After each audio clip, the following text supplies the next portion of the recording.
What happens when a former NFL MVP decides to completely demolish a media analyst on live television? You get one of the most heated and unforgettable debates in recent sports history. Cam Newton wasn't just disagreeing with Dan Orlovsky. He was exposing what he believes is a fundamental problem in how we evaluate coaches in the NFL, and the target of his fury. Kevin Stefanski, the recently fired Cleveland Browns head coach who Orlovsky was desperately trying to defend. Orlovsky made the case that Stefansky deserved another shot at a head coaching position. Newton, he came with receipts, passion, and years of frustration boiling over. 13 quarterbacks, 6 seasons, 0 development. Those numbers don't lie. And Newton wasn't about to let anyone spin them into something they're not. What followed was a masterclass in accountability. Newton broke down exactly why Stefansky's tenure was a failure, pointed out decisions that seemed designed to sabotage young talent, and called out the media for protecting coaches who don't deserve protection. But that was just the beginning. Because when you dig deeper into what actually happened in Cleveland, the story gets even more disturbing. And honestly, it might change how you look at NFL coaching forever. The sports world rarely sees moments of genuine confrontation anymore. Everything is sanitized. Everyone is careful. Media members protect their sources. Players watch their words.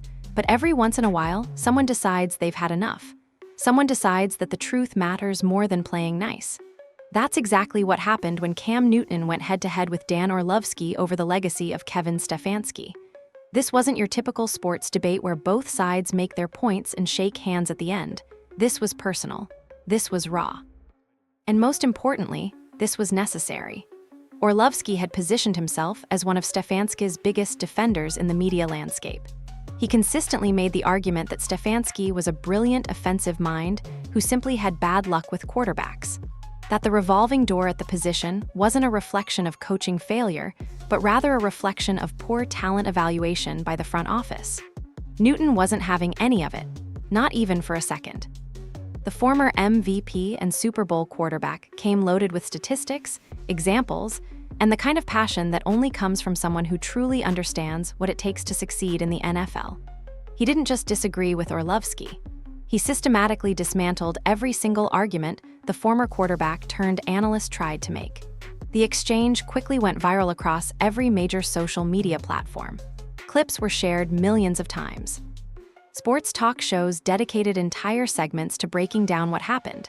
And suddenly, a conversation that might have stayed confined to a single broadcast became the dominant storyline in the NFL world. People were picking sides. Former players were weighing in. Current coaches were reportedly watching and taking notes. What made this particular clash so compelling was the fundamental difference in perspective between the two men. Orlovsky represents a certain type of media voice. The former player who transitions into analysis and often takes the side of coaches and front offices. There's a tendency among this group to protect the establishment, to give benefit of the doubt to those in power, and to blame players when things go wrong. Newton represents something entirely different. Despite being a former player himself, he's never been afraid to call out failures when he sees them. He's experienced firsthand what it feels like to be mismanaged, to be put in positions where success is nearly impossible, and to watch coaches escape accountability while players take all the blame. His criticism of Stefansky wasn't coming from a place of jealousy or bitterness. It was coming from a place of understanding. The timing of this debate made it even more significant. Stefansky had just been fired by the Cleveland Browns after a disappointing season that saw the team struggle on offense despite having invested significant resources into the unit. Reports were already circulating that other teams were interested in hiring Stefansky as their next head coach. And Orlovsky seemed determined to help rehabilitate Stefansky's image in the media. That's what made Newton's intervention so important. He wasn't going to let the narrative get twisted. He wasn't going to sit quietly while a coach with a questionable track record got praised as some kind of offensive genius. The numbers simply didn't support that conclusion. And Newton was more than willing to lay out exactly why. 13 different quarterbacks in 6 seasons. Think about that number for a moment. That's more than 2 quarterbacks per year on average. Some teams go decades without cycling through that many signal callers. And yet Stefansky burned through them like they were disposable. Each new quarterback was supposed to be the answer. Each new quarterback was going to finally unlock the potential of this supposedly brilliant offensive system, and each new quarterback ultimately failed. At some point, you have to start asking questions. At some point, the common denominator becomes impossible to ignore. If one quarterback doesn't work out, that's bad luck. If two quarterbacks don't work out, that's unfortunate circumstances. If 3 or 4 quarterbacks don't work out, maybe there's something in the water. But 13 quarterbacks, that's not luck. That's not circumstances. That's a pattern. And patterns point to systemic problems. Newton understood this intuitively because he lived the reality of what it means to be a quarterback in the NFL. He knows how much support a quarterback needs from their coaching staff. He knows how important it is to have a system that plays to your strengths. He knows that development doesn't happen by accident. It happens through intentional coaching, through meaningful practice reps, through building trust and confidence over time. Stefansky apparently didn't provide any of that, and Newton wasn't about to let anyone pretend otherwise. Before we can fully appreciate the brilliance of Newton's takedown, we need to understand exactly what he was responding to. Dan Orlovsky had been building his defense of Kevin Stefanski for weeks leading up to the firing, and once the news became official, he doubled down in a way that seemed almost personal. Orlovsky's central argument went something like this. Kevin Stefanski is one of the brightest offensive minds in football. He won Coach of the Year honors. He took the Browns to the playoffs. The problems in Cleveland weren't his fault because he never had a stable quarterback situation to work with. If you gave Stefansky a real quarterback, a proven commodity, he would absolutely thrive and lead a team to championship contention. On the surface, these arguments might seem reasonable. Stefansky did win Coach of the Year in 2020. The Browns did make the playoffs that season and even won a playoff game. And yes, the quarterback situation in Cleveland has been unstable for years. But Orlovsky was doing something that drives Newton and many other former players absolutely crazy. He was stripping away all context and nuance to create a narrative that protected the coach at the expense of the players. Let's break down why this defense falls apart under any serious scrutiny. First, the Coach of the Year award. That 2020 season was remarkable in many ways, but let's be honest about what Stefansky inherited. He walked into a situation with a talented roster that had been built over several years. Nick Chubb was already an elite running back. The offensive line was solid. The defense had playmakers. And most importantly, Baker Mayfield was coming off a season where he showed genuine promise. Stefansky didn't build that roster. He inherited it. And while he certainly deserves credit for maximizing that team's potential during the regular season, the larger question is what happened next. Because after that magical 2020 campaign, things started falling apart, and they never really recovered. The second problem with Orlovsky's defense is the way he frames the quarterback carousel. He presents it as something that happened to Stefansky rather than something Stefansky caused. But coaches don't just passively receive quarterbacks. They have input on personnel decisions. They have control over how quarterbacks are developed. They have the power to create systems that either elevate or limit their signal callers. When you go through 13 quarterbacks in 6 years, you don't get to wash your hands and say none of it was your fault. Some of those quarterbacks were brought in specifically because Stefansky wanted them. Some of them were drafted with his input, and all of them were developed, or rather not developed, under his watch. The revolving door at the position isn't evidence that Stefansky was a victim of circumstances. It's evidence that he couldn't figure out the most important position in the sport. Orlovsky also conveniently ignored the specific ways in which Stefansky handled certain quarterbacks. He glossed over the decisions that seemed designed to set players up for failure. He didn't address the allegations that were starting to surface about how Stefansky treated players who didn't fit his preferred mold. Instead, he painted a picture of a coach who simply needed better luck and better players to succeed. This is the kind of media spin that Newton has been fighting against for years. It's the tendency to always give coaches and front offices the benefit of the doubt while scrutinizing every mistake made by players. When a quarterback struggles, we ask what's wrong with him. When a coach fails to develop quarterbacks, we ask what's wrong with the quarterbacks he was given. The double standard is obvious once you start looking for it, and Newton wasn't about to let it stand unchallenged.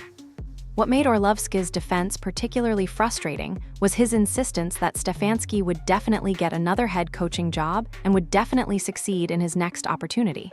This wasn't just analysis. This was advocacy.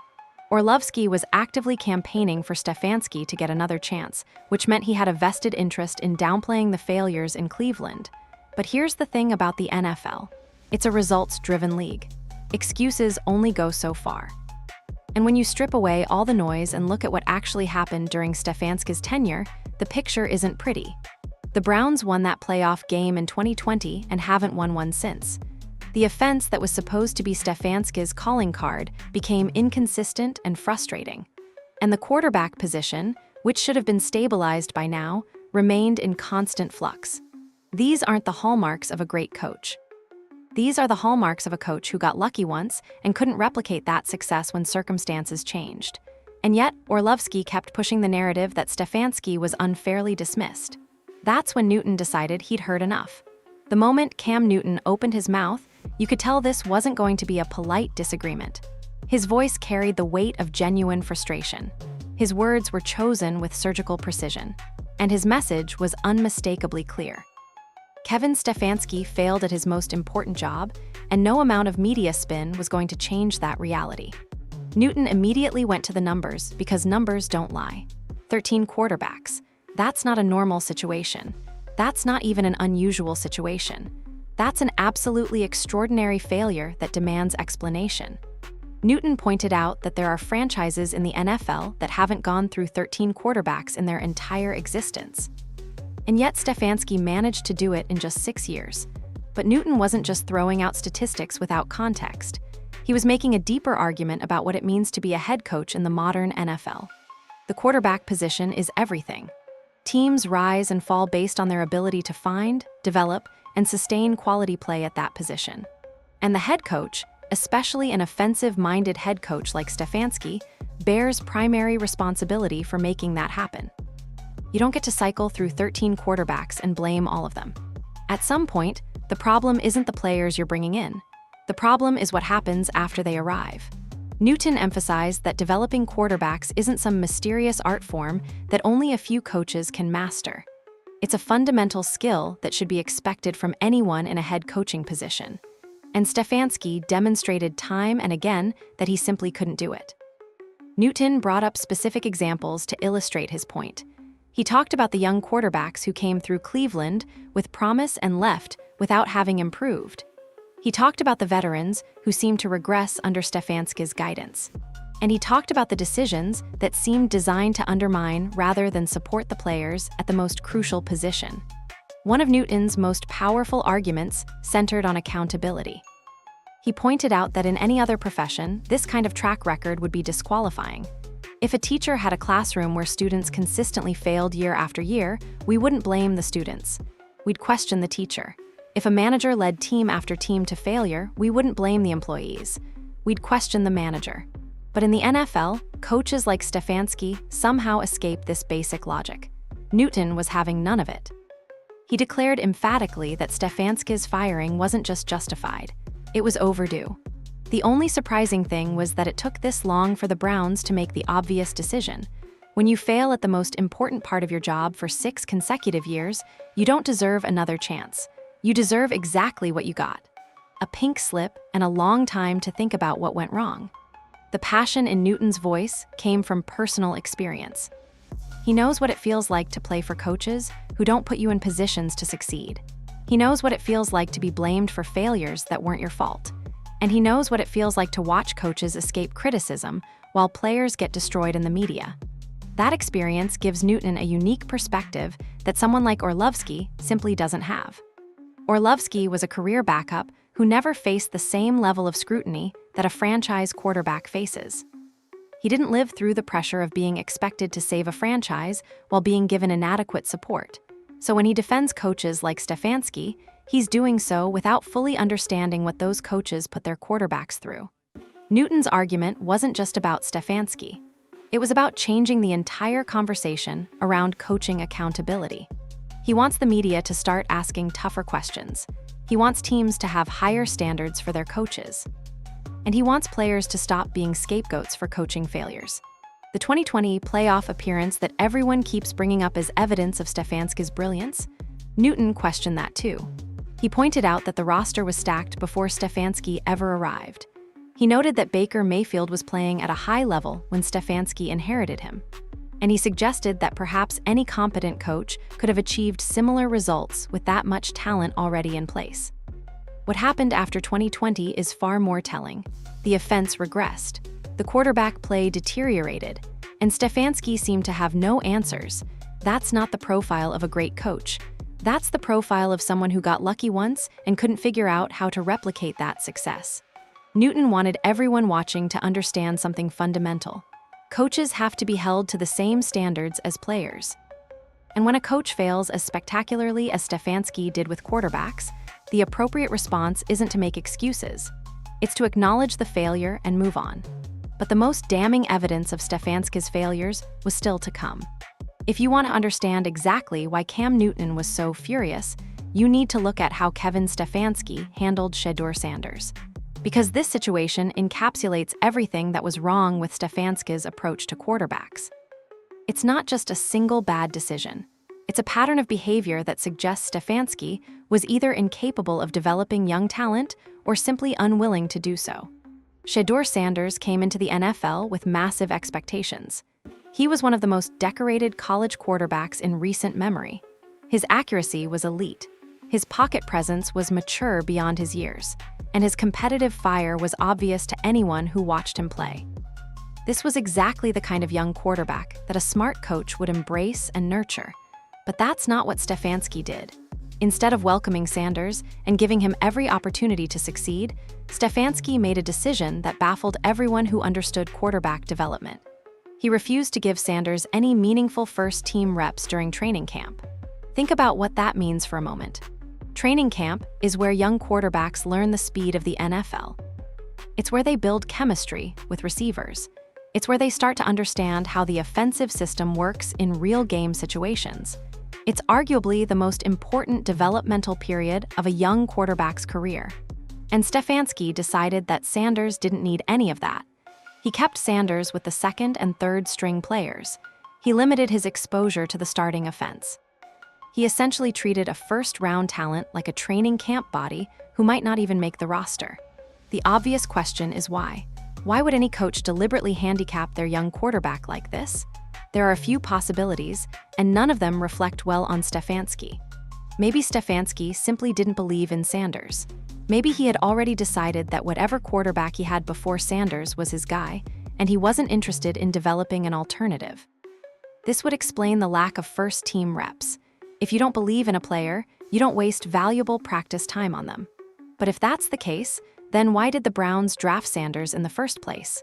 Surely Stefansky had input on that decision. Surely he knew that bringing in a quarterback of Sanders' caliber meant he would need to be developed and eventually given an opportunity. You don't use premium draft capital on a player you plan to ignore. Another possibility is that Stefansky was protecting his own ego. If Sanders came in and immediately excelled with the first team, it would raise questions about why previous quarterbacks had struggled. It would suggest that maybe the problem wasn't the players all along. Maybe the problem was the coaching.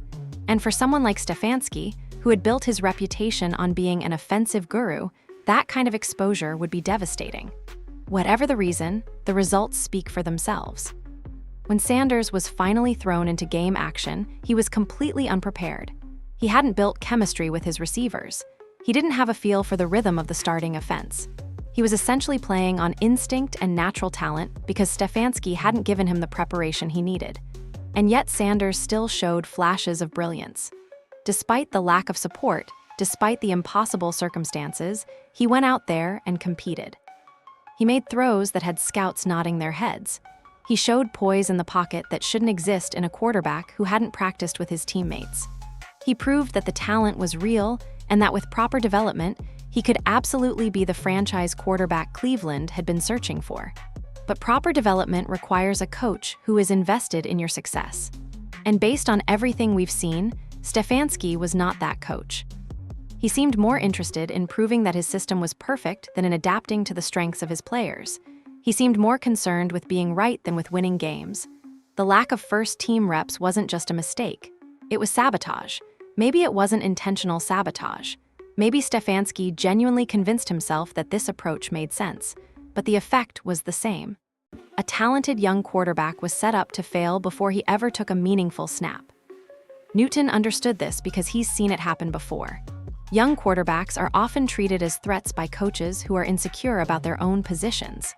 Instead of embracing new talent and showing what they can do with it, these coaches undermine that talent to protect their own reputations.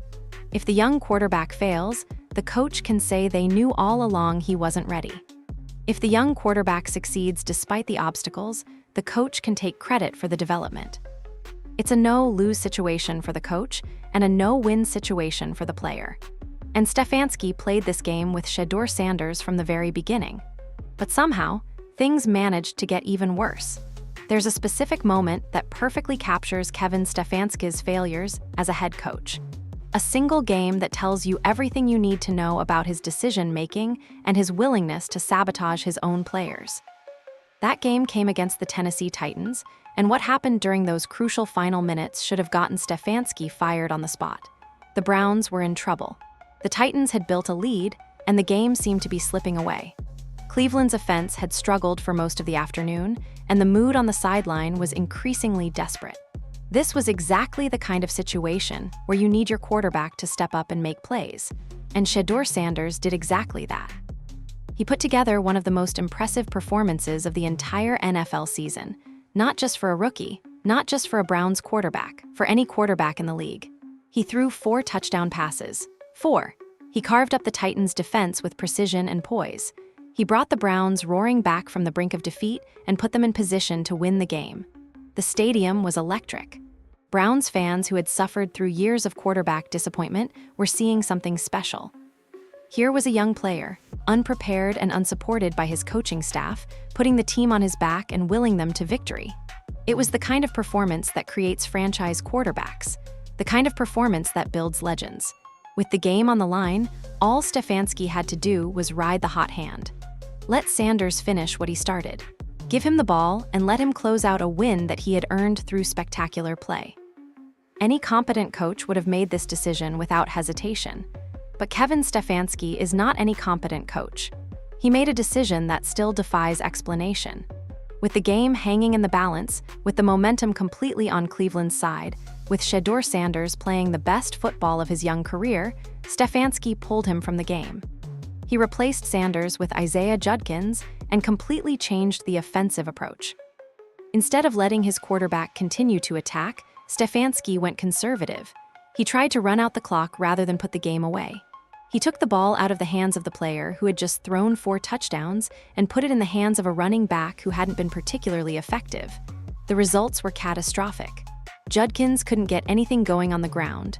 The drive stalled. The Titans got the ball back with time to mount their own comeback. And a game that the Browns had absolutely earned through Sanders' heroic performance slipped away. Cleveland lost that game, and the loss wasn't on Shedeur Sanders. It wasn't on the defense. It wasn't on the offensive line or the receivers. It was purely on Kevin Stefanski and his inexplicable decision to pull his quarterback at the worst possible moment. Why would any coach make this decision? The theories range from puzzling to infuriating. Maybe Stefansky didn't trust Sanders to close out the game despite all evidence suggesting he was more than capable. Maybe Stefansky wanted to prove that his system could win without relying on the quarterback. Maybe Stefansky was so committed to a certain style of play that he couldn't adapt even when the situation demanded it. Or maybe, and this is the most troubling possibility, Stefansky simply couldn't handle watching a young quarterback succeed where so many others had failed. Maybe he saw Sanders' brilliance as a threat rather than an asset. Maybe he knew that if Sanders won this game, there would be questions about why he hadn't been given this opportunity sooner. Whatever the reason, the decision was indefensible. You don't pull a quarterback who just threw 4 touchdowns. You don't go conservative when you have momentum. You don't sabotage your own chances of winning because of ego or stubbornness or whatever was going through Stefanski's mind in that moment. This game became a flashpoint in the conversation about Stefanski's tenure. It was concrete evidence that his decision-making was fundamentally flawed. It wasn't just about not developing quarterbacks over the long term. It was about actively hurting his team's chances of winning in real time. Cam Newton referenced this game specifically when making his argument against Stefansky. He pointed out that you can excuse a lot of things in the NFL. Bad luck, injuries, tough schedules. But you cannot excuse a coach who takes a winning situation and turns it into a loss through pure mismanagement. The Titans' game should have been a turning point for the Browns. It should have been the moment when Shedeur Sanders announced himself as a legitimate franchise quarterback. Instead, it became another chapter in Cleveland's endless quarterback tragedy. And the responsibility for that tragedy rests squarely on Kevin Stefanski's shoulders. But even the Titans' game wasn't the worst of what Stefansky allegedly did. When the accusations started to surface, they seemed almost too outrageous to believe. Reports began circulating that Kevin Stefanski had been manipulating injury reports to control which players could play and which players would be sidelined. And at the center of these allegations was Shedeur Sanders. According to multiple sources close to the situation, Stefansky allegedly listed Sanders as injured and unable to play on at least 2 separate occasions when the quarterback was actually healthy and ready to compete. These weren't situations where Sanders had a minor injury that could go either way. These were allegedly completely fabricated injury designations designed to keep Sanders off the field. If these allegations are true, they represent one of the most serious breaches of professional ethics we've seen from an NFL head coach in recent memory. Injury reports aren't just internal documents. They're official communications that affect betting lines, fantasy football decisions, and competitive integrity across the league. Falsifying them isn't just unprofessional. It potentially violates league rules and could have serious consequences. But beyond the technical violations, think about what this would mean for the relationship between coach and player. You're telling a young quarterback that he can't play because he's supposedly hurt when both of you know he's perfectly healthy. You're lying to his face, lying to the media, and lying to the fans. You're taking away his opportunity to develop and compete for reasons that have nothing to do with his physical condition. What kind of message does that send? What kind of environment does that create? If a coach is willing to fabricate injuries to manipulate playing time, what else is he willing to do? How can any player trust a coach who operates this way? The allegations go even further. Reports suggest that Stefansky created a toxic culture where players who questioned his decisions faced retaliation. Those who spoke up or pushed back found themselves mysteriously moved down the depth chart or declared injured when they were ready to play. It was allegedly a system designed to suppress dissent and maintain control, even at the expense of the team's success. This kind of behavior is unfortunately not unheard of in professional sports.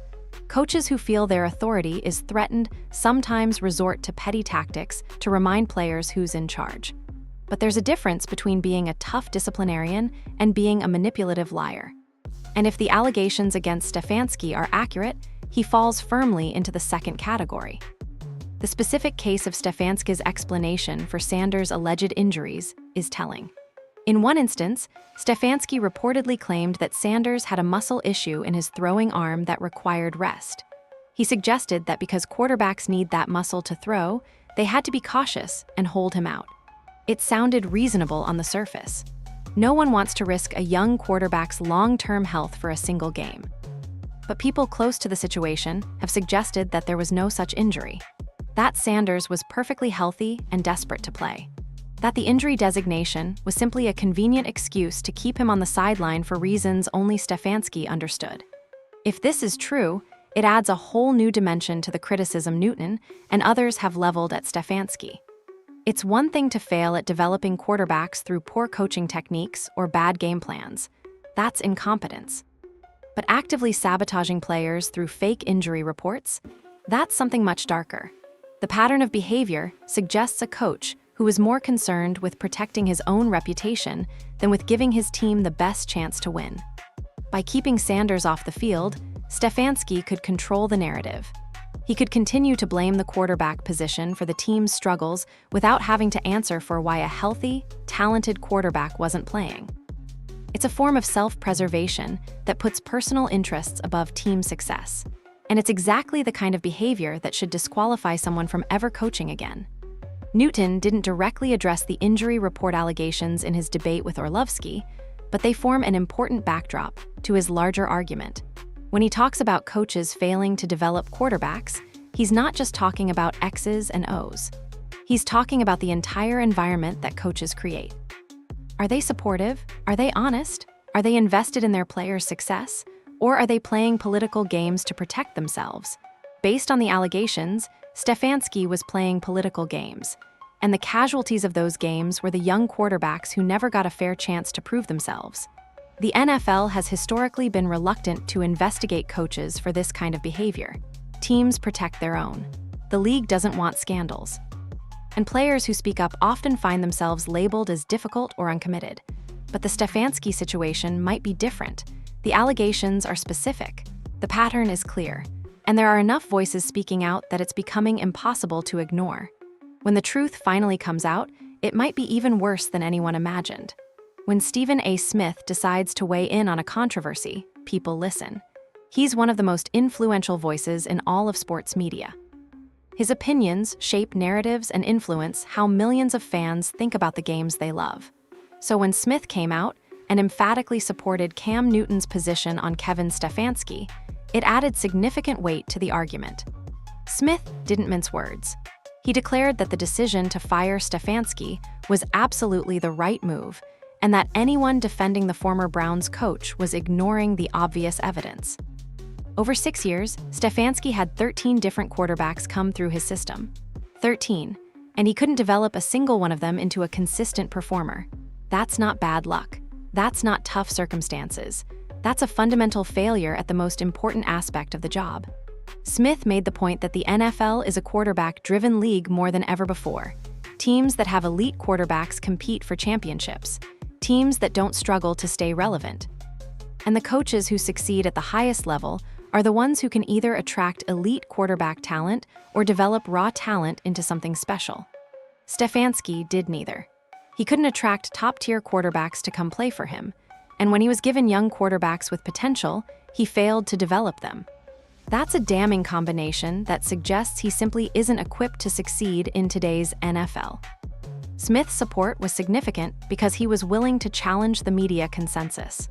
Many analysts had been lining up to defend Stefansky, suggesting he was a victim of circumstances who deserved another opportunity. But Smith saw through that narrative. He understood that defending Stefansky meant ignoring years of evidence and making excuses for failures that were clearly systemic. The contrast between Orlovsky's defense and Smith's criticism perfectly captures the divide in sports media on this issue. Orlovsky represents the voices who give coaches endless benefit of the doubt, who blame players for failures, who treat front offices and coaching staffs as untouchable while scrutinizing every mistake made by athletes. Smith represents a different perspective, one that demands accountability from everyone in the organization. That recognizes coaches have responsibilities just like players do, and that refuses to accept excuses when the evidence of failure is overwhelming. Newton's argument gained tremendous credibility when Smith endorsed it. Here was a former MVP and a major media personality both saying the same thing. Stefansky failed. His firing was justified, and anyone trying to spin it otherwise was either misinformed or motivated by something other than the truth. Smith also addressed the larger pattern of how black quarterbacks are often treated differently in the NFL. He suggested that coaches like Stefansky sometimes fail to properly develop quarterbacks of color because they don't see them the same way they see other players. This is a controversial claim, but it's one that many in the football community have been discussing for years. When you look at how Stefansky handled Shedeur Sanders specifically, the question becomes unavoidable. Was there something beyond just incompetence at play? Was there a reason Sanders was denied first-team reps and then allegedly kept off the field with fake injuries? These are uncomfortable questions, but they're questions that need to be asked. Smith's willingness to raise these issues publicly was important. It opened up a conversation that many in the media had been avoiding, and it forced people to look at the Stefansky situation through a different lens. The accountability debate at the heart of this controversy extends far beyond just one coach. It's about how we evaluate success and failure in the NFL. It's about whether we hold everyone to the same standards or whether some people get passes that others don't receive. And it's about whether the media will do its job of asking tough questions or whether it will continue to protect those in power. Newton started this conversation. Smith amplified it. And now it's impossible to ignore. The Kevin Stefanski situation has become a case study in everything that's wrong with how we discuss coaching in professional football. When a coach fails as spectacularly as Stefansky did with quarterbacks, the appropriate response is obvious. You acknowledge the failure, you move on, and you demand better from whoever comes next. But for some reason, a significant portion of the media wanted to pretend that Stefansky's failures weren't really failures, that he deserved another chance. That somehow the 13th quarterback was going to be different. Newton and Smith understood what Orlovsky refused to accept. 13 chances is more than enough. When you fail that many times, the problem isn't bad luck. The problem is you. And with their platforms and their credibility, they made sure the world understood that Kevin Stefanski got exactly what he deserved. The Kevin Stefanski era in Cleveland is over, and the evidence suggests it ended exactly when it should have. 13 quarterbacks, 6 seasons, 0 development. Those numbers tell a story that no amount of media spin can erase. Cam Newton wasn't just winning a debate against Dan Orlovski. He was fighting for a larger principle. Coaches must be held accountable for their failures just like players are. When you cycle through that many quarterbacks without developing a single one, when you allegedly fake injury reports to control playing time, when you pull a quarterback who just threw 4 touchdowns because you can't handle his success, you don't deserve another opportunity. You deserve exactly what you got. The conversation this controversy started extends far beyond Stefansky. It's about how we evaluate coaches, how we protect players, and how we demand accountability from everyone in positions of power. Stephen A. Smith saw it. Cam Newton lived it. And now the entire football world is talking about it. The next time someone defends a coach with a terrible track record, remember this moment. Remember that the numbers don't lie. And remember that 13 quarterbacks is not just a statistic, it's a verdict.